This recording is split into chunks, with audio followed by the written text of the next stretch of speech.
हर हर महादेव। जय शिव शंभु। श्री शिवाय नमस्तुभ्यम। कैसे हैं आप लोग?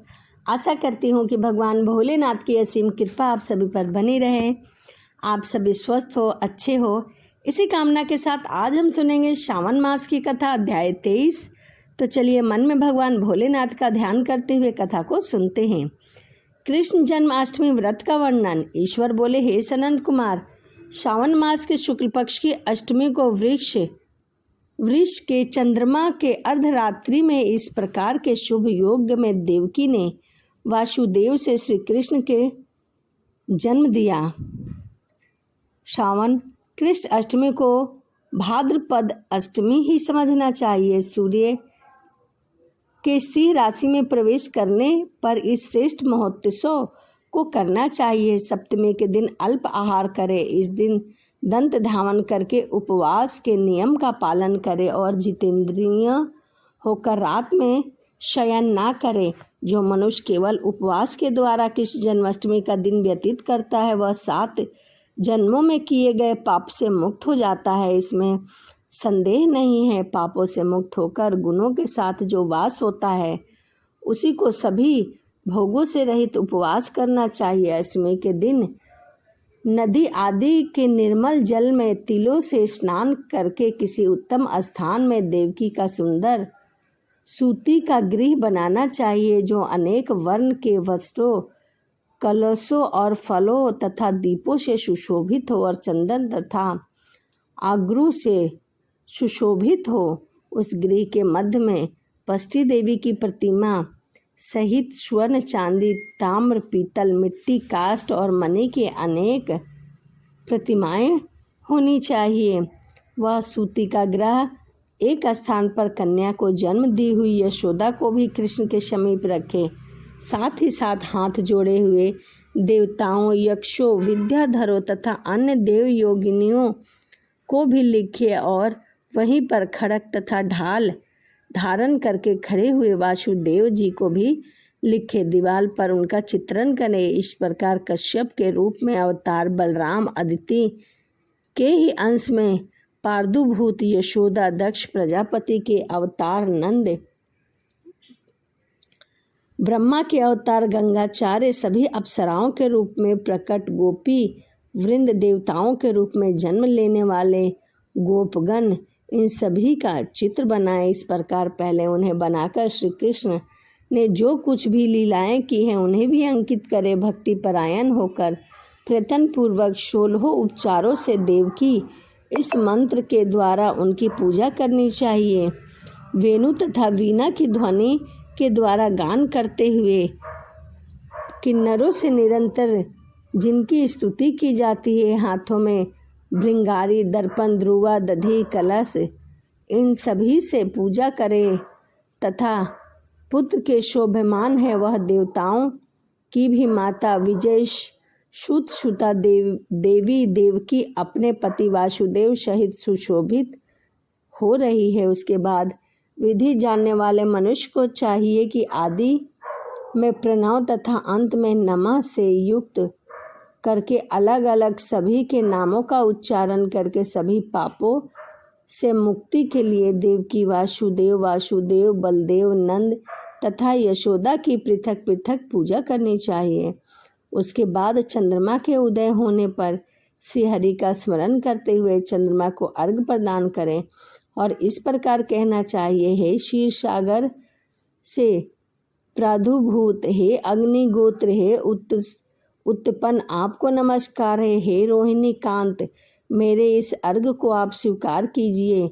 देवकी के साथ वासुदेव, नंद के साथ यशोदा, रोहिणी के साथ चंद्रमा और श्री कृष्ण के साथ बलराम की विधिवत पूजा करके मनुष्य कौन से परम दुर्लभ वस्तु को नहीं प्राप्त कर सकता है।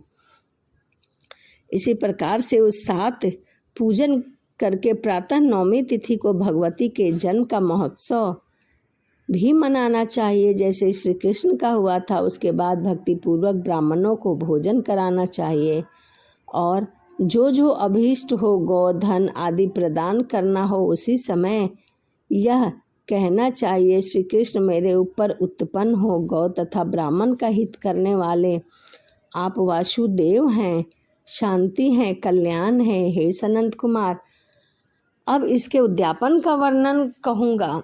इसे किसी पुण्य दिन के विधि पूर्वक करे। एक दिन पूर्व एक बार भोजन करे और रात में हृदय में विष्णु का स्मरण करते हुए शयन करे। उसके बाद प्रातः काल संध्या आदि कृत्य करके ब्राह्मण स्वास्तिवाचक कराए और आचार्य का वर्णन करके ऋषियों की पूजा करे। इसके बाद वित्त पाठ्य से रहित होकर एक पल अथवा उसके भी आधे पल स्वर्ण की प्रतिमा बनवानी चाहिए। उसके बाद वहां तांबे अथवा मिट्टी का एक घट स्थापित करे। उसके ऊपर चांदी या बांस का एक पात्र रखे। उसमें गोविंद की प्रतिमा रखकर वस्त्र से आच्छादित करके व्यक्ति 16 उपचारों से वैदिक तथा तंत्रिक मंत्रों के द्वारा विधिवत पूजा करे। इसके बाद शंख में पुष्प, फल, चंदन तथा नारियल, केला, फल आदि सहित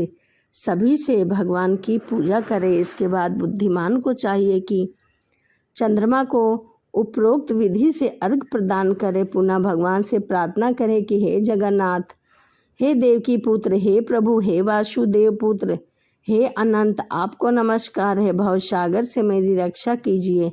इस प्रकार देवेश से प्रार्थना करके रात्रि में जागरण करना चाहिए। पुनः प्राप्त करके शुद्ध जल से स्नान करके जनार्दन का पूजन खीर, तिल और धृत के मूल मंत्र से करना चाहिए। भक्तिपूर्वक 108 आहुति देकर और मंत्रों को बोलना चाहिए। उसके बाद संपूर्णता के लिए दूध देने वाली सरल स्वभाव वाली बछड़े से युक्त उत्तम लक्षणों से उत्पन्न सोने की सींग, चांदी के खूर, कांस्य की दोहनी, मोती की पूंछ, ताम्र की पीठ और सोने के घंटे से अलंकृत की हुई एक कपिला गौ को वस्त्र से आच्छादित करके दक्षिणा सहित दान कर देना चाहिए। इस प्रकार दान करने से व्रत संपूर्ण हो जाता है और कपिला गौ के अभाव से अन्य गौ भी दी जा सकती हैं। उसके बाद ऋतिजों के यथा योग्य दक्षिणा प्रदान करें। उसके बाद ब्राह्मणों को भोजन कराएं और उन्हें भी दक्षिणा दें। पुनः सावधान होकर जल से परिपूर्ण कलश ब्राह्मणों को प्रदान करें और उनकी आज्ञा लेकर अपने बंधुओं के साथ भोजन करें। हे ब्रह्मापुत्र, इस प्रकार का व्रत उद्यापन कृत्य करने पर वह बुद्धिमान मनुष्य उसी क्षण पापों से मुक्त पा जाता है और पुत्र पौत्र से युक्त तथा धन ध्यान से संपन्न होकर बहुत समय तक सुखों का उपभोग कर अंत में वैकुंठ को प्राप्त होता है। इस प्रकार श्री स्कंद पुराण के अंतर्गत ईश्वरीय सनंत कुमार संवाद में श्रावण मास महात्मा में श्री कृष्ण जन्माष्टमी व्रत कथन नामक 23वां अध्याय पूर्ण हुआ। तो यहीं श्रावण मास की कथा अध्याय 23 यहीं समाप्त होता है। तो इसी के साथ वीडियो को समाप्त करते हैं और मिलते हैं अगली वीडियो में। हर हर महादेव, जय शिव शंभु, श्री शिवाय नमस्तुभ्यम। हर हर महादेव, जय शिव शंभु, श्री शिवाय नमस्तुभ्यम। कैसे हैं आप लोग? आशा करती हूँ कि भगवान भोलेनाथ की असीम कृपा आप सभी को प्राप्त हो, आप सभी स्वस्थ हो, अच्छे हो। इसी कामना के साथ आज हम सुनेंगे सावन मास की कथा अध्याय 24। तो चलिए मन में भगवान शिव का ध्यान करते हुए कथा को सुनते हैं। ईश्वर बोले, हे ब्रह्मपुत्र, पूर्व कल्प में दैत्य के भार से अत्यंत पीड़ित हुई पृथ्वी बहुत व्याकुल तथा दीन होकर ब्रह्मा जी की शरण में गई। उसके मुख से वृतांत सुनकर ब्रह्मा जी ने देवताओं के साथ क्षीर सागर में विष्णु के पास जाकर स्तुतियों के द्वारा उनको प्रसन्न किया। तब नारायण श्री हरि सभी दिशाओं में प्रकट हुए और ब्रह्मा जी के मुख से संपूर्ण वृत्तांत सुनकर बोले, हे देवताओं, आप लोग डरे मत। मैं वासुदेव के द्वारा देवकी के गर्भ से अवतार लूँगा और पृथ्वी का कष्ट दूर करूँगा। सभी देवता लोग यादवों का रूप धारण करे। ऐसा कहकर भगवान अंतराध हो गए। समय आने पर वह देवकी के गर्भ से उत्पन्न हुए। वासुदेव ने कंस के भय से उन्हें गोकुल पहुंचा दिया और कंस का विनाश करने वाले उन कृष्ण का वहीं पर लालन पोषण हुआ। बाद में मथुरा में आकर उन्होंने अनुचरों सहित कंस का वध किया और पूर्ववासियों ने आदर पूर्वक यह प्रार्थना की कि हे कृष्ण, हे महायोगिन, हे भक्तों को अभय देने वाले, हे देव, हे शरणागत वत्सल, हम शरणागतों की रक्षा कीजिए। हे देव, हम आपके कुछ निवेदन करते हैं। आप कृपा करके हम लोगों को बताएं। आपके जन्मदिन के कृत्य कोई कहीं भी नहीं जानता। यह सब आपसे जानकर हम सभी लोग उस जन्मदिन पर वर्धापन नामक उत्सव मनाएंगे। उनके प्रति उनकी भक्ति श्रद्धा को देखकर श्री कृष्ण ने जन्मदिन की संपूर्ण कृत्य को उनसे कह दिया। उसे सुनकर पूर्ववासियों ने विधान पूर्वक उस व्रत को किया और भगवान ने प्रत्येक व्रतकर्ता को अनेक वर प्रदान किए। इस प्रसंग की एक प्राचीन इतिहास भी कहता हूँ।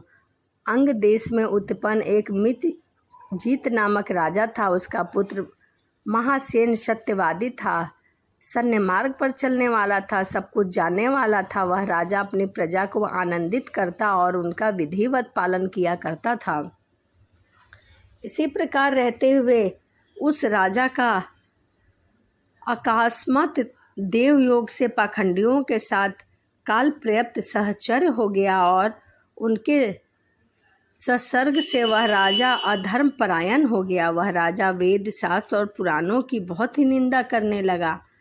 हे मुनि श्रेष्ठ, बहुत दिन तक व्यतीत होने के पश्चात काल की प्रेरणा से वह राजा मृत्यु को प्राप्त हो गया और यमदूत के अधीन हो गया। यमदूत के द्वारा पास में बांधकर पीटने पर यमराज के पास ले जाते हुए वह बहुत पीड़ित हुआ और दुष्टों की संगति के कारण उसे नरक में गिरा दिया गया और वह बहुत समय तक अनेक यातनाएं और दुखों को प्राप्त होता रहा। उसके बाद वह पिशाच योनि को प्राप्त हुआ। भूख प्यास से व्याकुल वह भ्रमण करता हुआ मारवाड़ देश में आकर किसी वेश्या के शरीर में प्रवेश करके रहने लगा।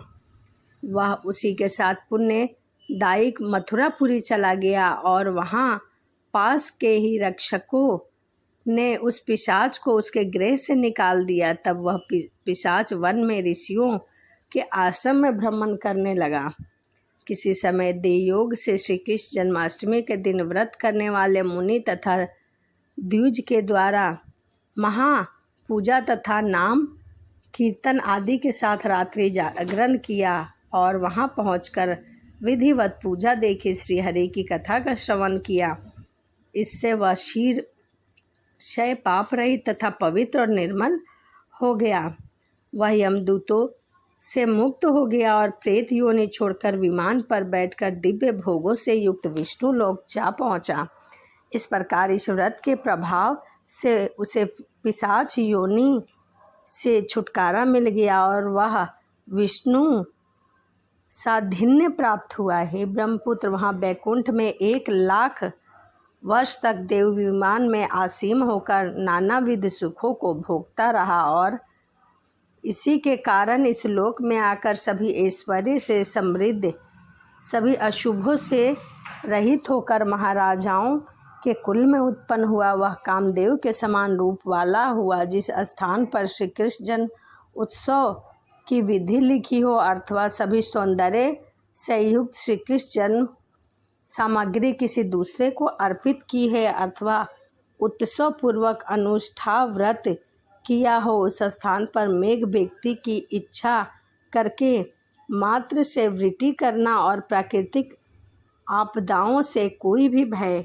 नहीं होता है। जिस घर में कोई देवकी पुत्र श्री कृष्ण के चरित्र की पूजा करता है वह सब प्रकार के समृद्ध रहता है और वहाँ भूत प्रेत आदि बाधाओं का भय नहीं होता। जो मनुष्य किसी के साथ में भी शांत होकर इस व्रत उत्सव का दर्शन कर लेता है वह भी पापों से मुक्त होकर श्री हरि के धाम जाता है। इस प्रकार श्री स्कंद पुराण के अंतर्गत श्री ईश्वरीय सनंत कुमार संवाद में श्रावण मास महात्म में जन्माष्टमी व्रत कथा नामक 24वां अध्याय पूर्ण हुआ। तो यहीं सावन मास की कथा अध्याय 24 से ही समाप्त होता है। तो चलिए इसी के साथ वीडियो को समाप्त करते हैं और मिलते हैं अगली वीडियो में। सभी को हर हर महादेव, जय शिव शंभू, श्री शिवाय नमस्तुभ्यम।